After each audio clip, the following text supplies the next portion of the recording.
আসসালামু আলাইকুম এভরিওয়ান, কেমন আছেন সবাই? আশা করি ভালো আছেন। আমি যে জিনিসটা লক্ষ্য করেছি ছাদে এসে, প্রথমত এখনও শীতকাল আসে নাই, তারপরেও দেখেন আপনি শীতের থেকেও কুয়াশা বেশি হয়েছে চারি সাইডে।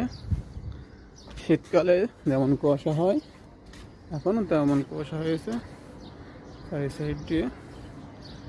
দেখলে বিশ্বাস হবে না, হঠাৎ করে এসে দেখি এই অবস্থা। আসলেই সকালের দৃশ্যটা অনেক ভালো। প্রতিটা দিন ভোর সকালে সবাই একটু হাঁটতে বেরোবেন, একটু ছাদে মনোরম পরিবেশ দৃশ্য দেখবেন, এমনিতেই ভালো লাগবে। আর সকালের যে আবহাওয়াটা সেটা এমনিই অনেক সৌন্দর্য বৃদ্ধি করে। সকালের আবহাওয়াটা আসলেই দারুণ। তো সবাই একটু হাঁটবেন, চলাফেরা করবেন, ঘুমোই থাকবেন না কেউ।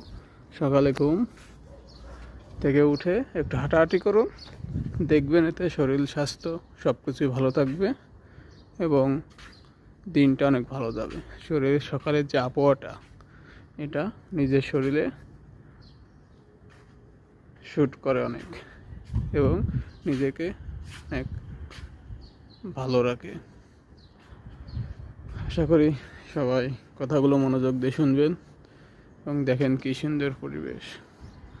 আসলে প্রাকৃতিক পরিবেশ আল্লাহর দ্বারা দেওয়া বড় নিয়ামত, এটা সবাই দেখতে মন চায়, কেউ মিস করবেন না। আশা করি সুস্থ থাকবেন, ভালো থাকবেন।